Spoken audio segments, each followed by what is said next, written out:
Hey guys, I wanted to go ahead and let you know real quick. My Raw review isn't coming up at all because I didn't record one. Because about the time that because they're in Europe, Raw finished at like what 4 p.m. I didn't get home from work until 6:30, and by that point I didn't want to record. To be completely honest, I just wanted to watch it and enjoy. So that's not going to be coming out. But also, I wanted to take this quick time and minute and whatever to talk to y'all and just say that in the future, very soon, and I'll let y'all know before it happens, I will be taking a quick break because I have some plans and I have some things going on in my life that I will have to stop and be out and aware. But I have some big plan when I come back. I promise it'll be good. Hopefully y'all like it. But yeah, I wanted to go ahead and jump ahead of that before y'all question. Let's get to the review. Oh, but Femi is gonna be eating good. My boys, he's eating good next week on Monday Night Raw because Dominic Mysterio is qualified and is moving on into the King of the Ring tournament. Oh, I've never been more excited to see a man get eaten alive. I've never, like, even against Brock Lesnar, I just worried that it was going to be a fair match. I was worried that Oba was going to get squashed. That was actually the only concern I had. It wasn't like, oh, Oba's going to eat Brock Lesnar. That was never going to happen. It's going to be an even match between the two, but Dominic Mysterio is going to get murderized by Oba Femi, and I can't wait. It was a really good Fatal 4-Way, too. You know what I mean? It was a hell of a Fatal 4-Way between Dominic, Damian, Braun, and Trick. It was great matches tonight. This was an episode of actually really good matches. I haven't seen the full episode because by the time Smackdown ended, I just got home from work. So everything I'm about to recap is from the Santi Zap Instagram page. So it's going to be this is going to be a very short rundown of SmackDown, because also I have my TV stand came in and I want to set that up right now. So I'm gonna speed this through as fast as I possibly can. So we already talked about that Fatal 4-Way of Dominic Mysterio getting murderized by Oba Femi next week. I'm so excited. I actually don't even want Braun. Like it's more of a thing of like, if Bronson won, I wanted Brock Lesnar to interfere in that match and fuck everything up. I wanted Brock Lesnar to interfere, cost Oba the match, then we'll get that at a Clash of Champions. What is it called? Night of Champions? Or just skip straight to SummerSlam. Either way, I thought Oba was going to get beat by Brock, or have Brock interfere in his match against Braun Breaker if Braun won, but Braun lost. I just think Oba's gonna kill Dominic Mysterio. I'm excited for that. Oh, it's gonna be fun. It's gonna be wonderful.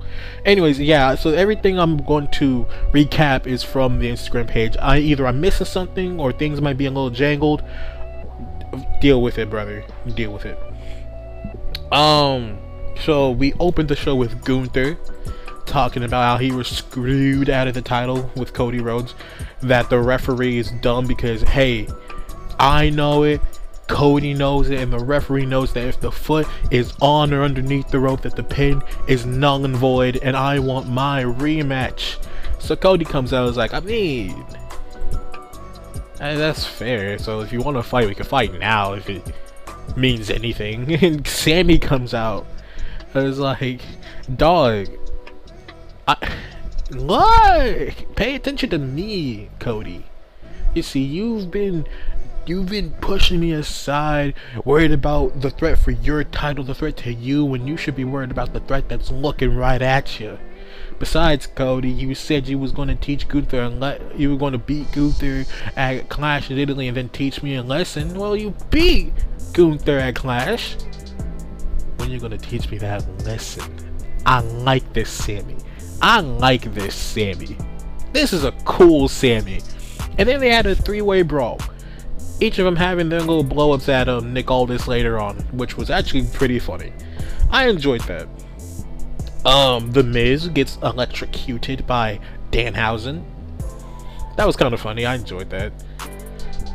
Had to try 3 times to get the right spot, but it doesn't matter.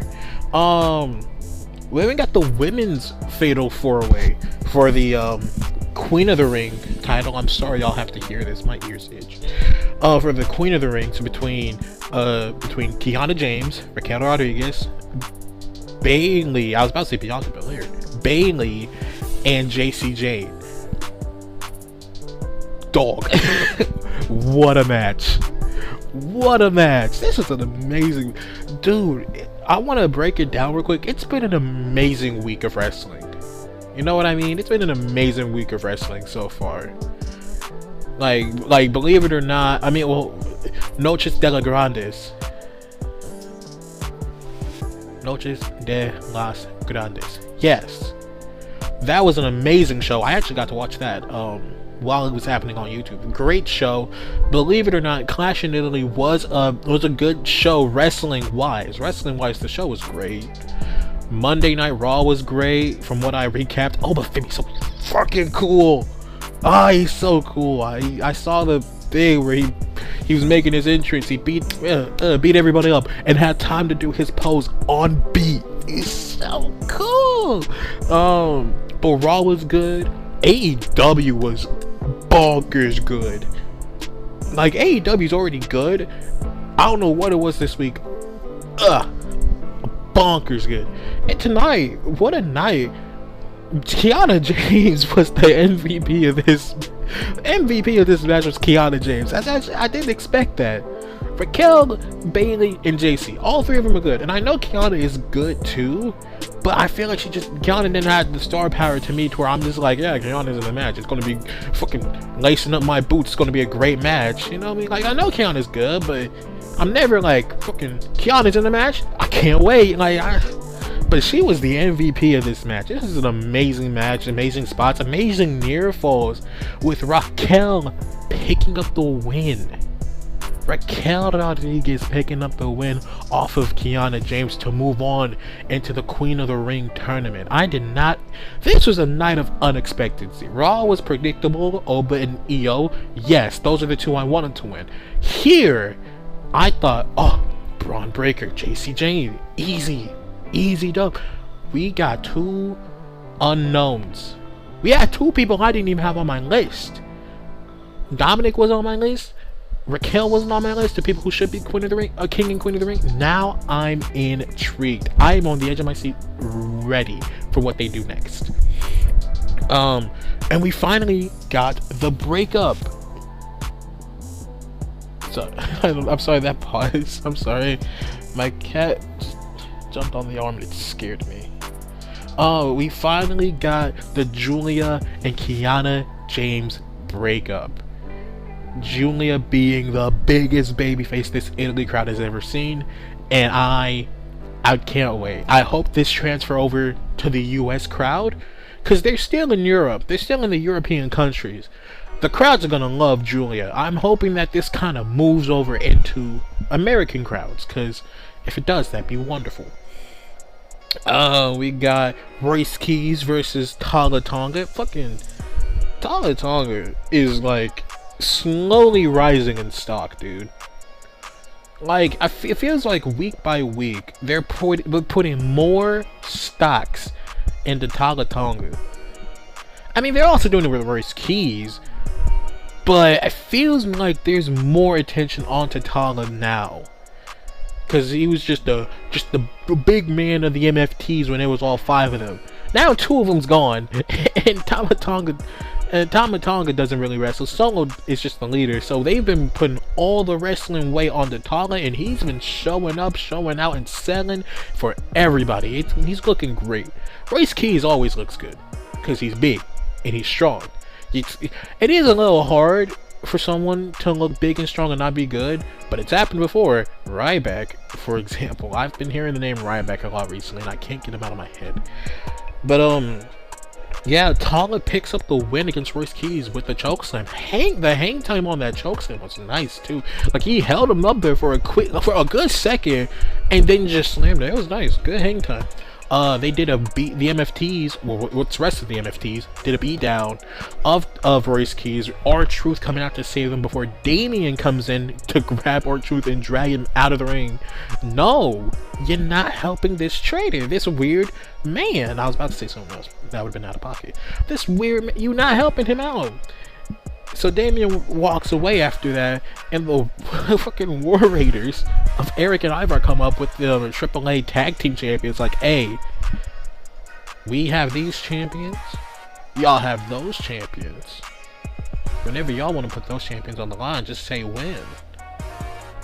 And Truth is like, I've never seen y'all in my life, and walks away. That was funny.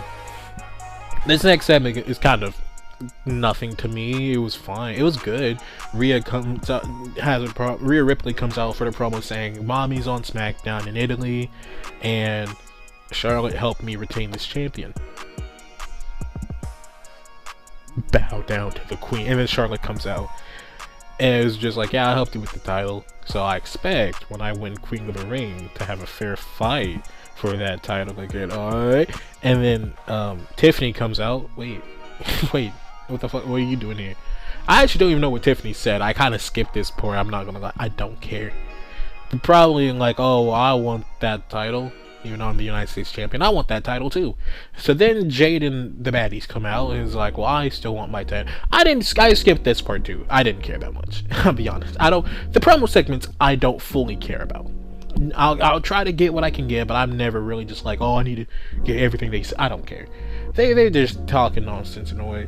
And then Nick Aldis comes out to make a tag team match between Charlotte Flair and Tiffany Stratton versus Michin and Jade. I wasn't ready for that. That actually threw me off. Although those two were in the wrestling gear and BFAB wasn't in wrestling gear. But even then, I'm still like, wait, no, that's not right. You're supposed to be the tag team, not her. Anyways, Jade and Michin wins.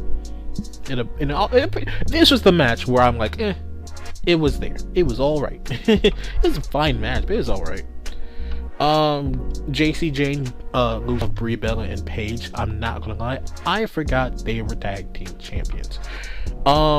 Tiffany Stratton and Chelsea Green have a thing backstage. It was a little cute of like, you didn't want me out there because you didn't want me to get injured in my match. How sweet of you, Tiffany. It's like, no, I just didn't need you out there, dog. It just was like, well, anyways, I expect you to be out there for my match because, you know, it's Lash Legend. It'd be nice for you to be there. And Tiffany was like, no, I have to go to the doctors, brother. But you have fun out there, and then walks away. Trick Williams talks about him being King of the Ring, which honestly I did want for he convinced me for a second because he was like, how good does this sound with 2 chains, 2 lemon pepper steppers, and 2 titles around Trick. I like it. It sounds nice. I see the vision and I want it. Braun Breaker then comes in the frame and just stares him down and walks away. I thought he was going to say something, but honestly, I'm happy he didn't say anything. That was great. That was cool. We got Ricky Saints versus Carmelo Hayes. What a match, dog. This is the Carmelo Hayes versus Andrade like 7 series fight. Like they're just throwing the same 2 people out there and being like, how can we make this match great? How can we make this match interesting? I know, just start spiking each other on the head. The DDTs look lethal. Like these 2 and Rhea Ripley are making DDTs look so scary because they did 2 replays of Carmelo and Ricky doing getting hit with DDTs, them actively spiking the top of their heads onto the ring. And then the way Rhea sells this DDT in general is like, oh my god, make that a finisher. They're making me want a DDT as just a finisher again. Like, holy shit. Now this is an amazing match. The first 46 and the Dirty Diana are 2 of the nastiest, cleanest moves I've ever seen. So good. Ricky Saints though wins with a quick little roll up and a pull of the tights. and a quick 3 count. So Ricky has gained 1 over Mello, or is it? I haven't been fully keeping up with the Game of series of what they're trying to do. Either they're tied or Ricky's up 1. I can't remember which one. But it was a good match. Ricky wins. Sami Zayn. You know what? Actually, no, what? Never mind. I'm gonna wait because of this next segment. The next segment after this one. Chelsea Green versus Lash Legend. Another, like the Charlotte and Tiffany versus Jade and Meechin. Fine match, good match. Nothing to really note on. It was a good match. Chelsea's over as a face, and I love that for her. But Lash Legend wins with the Lash extension. You know, again, there's nothing really to like go off of on this match. Also, Blake Monroe is coming to Smackdown. She was already here on Smackdown. Do y'all remember? Or did y'all just forget with... Okay. Lash wins against Chelsea Green. It was a good match. It was just nothing really to, like oh, this happened. It was good. Good moves, good match. Excuse me. We then got Rey Fénix on screen again. Oh, we love seeing Rey Fénix on the screen talking to Fraxium. And he was like, yeah, I won this AAA championship. Is it the lightweight or cruiserweight or something? It's a green belt, which is a weird sight to see, but I like green belts. Green's cool. Green's one of my favorite colors. Before we got Chad Gable entering. The reason why I waited, because earlier Sami Zayn was talking with Johnny, as he usually does, complaining about Nick, or complaining to Nick, because Nick was like, yo, Sammy, you gotta stay out of Cody and Gunther's business, brother, straight up. It was like, dog, they're making it my business, and I don't understand why you're giving them this much grace. And Nick was like, listen, Sammy, I can hear you complain all you want, but I have some important business to do. It's like, what else is more important than Sammy? What else is more important than me? And then Chad Gable walks into the frame, and oh yes, we're going to do something with this man. Please do something with him. And then this segment happens, and I'm like, oh, we might be doing something with him. Because Chad comes up to Rey Fénix and was like, hey, listen, I want to apologize to you wholeheartedly. When I took on the Grande Americano character, I was doing it to poke fun of the luchadors, of the Mexican wrestlers, because they've been causing me trouble, and if anything, you were my first opponent at WrestleMania. And so I really just wanted to take the time to apologize, because since becoming a Grande Americano, to make fun of this character, this costume, the luchador tradition and all that, I've learned so much about the Mexican culture, about what the meaning of the mask, and I just want to apologize for ever offending you. Oh my god, he's on his apology arc, and it only made it so much sweeter when Rey Fénix says, listen, I'm happy you understand the tradition and the culture behind luchadors in Mexican wrestling. And so I accept your apology. He's a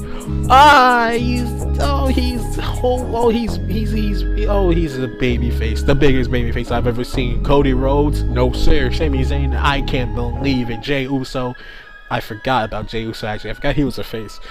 Chad Gable, number 1. But Raven looks at Gable and said, listen, brother, I'm not the only one you need to apologize to. And walks away. He says something in Spanish I didn't understand, but then walks away. Guys, might be in a Chad Gable versus Penta match at SummerSlam in Minnesota, where Chad Gable is from. Perhaps I would love that. That'd be great. That'd be wonderful. And then we got the main event of Braun, Trig, Dominic, Damian. It was a buck wild match. I mean, like, again, all of this is from Santi's point of view.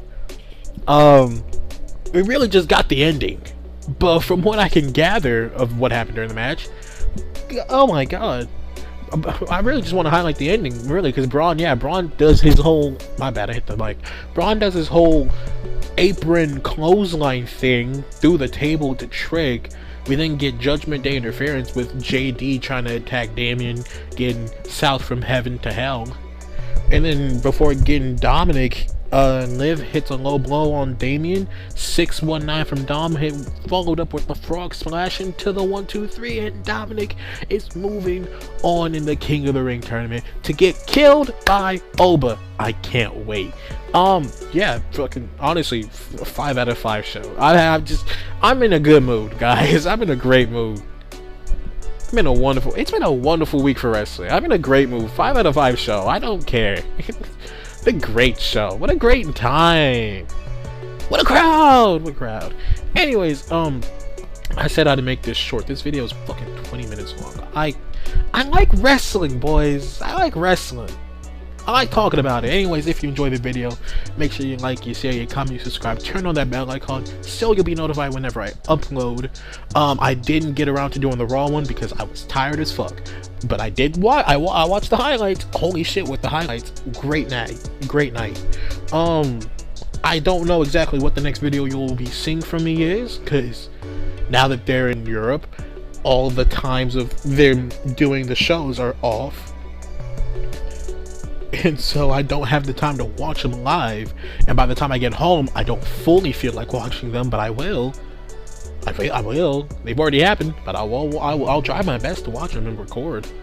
But even with the Wednesday, I don't know when the next Wednesday video will be, but that's really all I got for you. And I promise you, I'm going to tell all this in advance because I've been thinking about it real quick.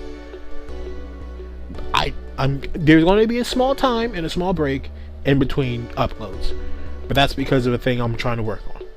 You know what I mean? So I'm giving y'all a headshot advance. I'll probably put this at the beginning of the video too, just so I can let y'all know. But there will be a small break in between uploads, so I'll let y'all know when exactly, so y'all won't be surprised. But anyways, take care, love y'all, stay safe. I'll see you when I see you.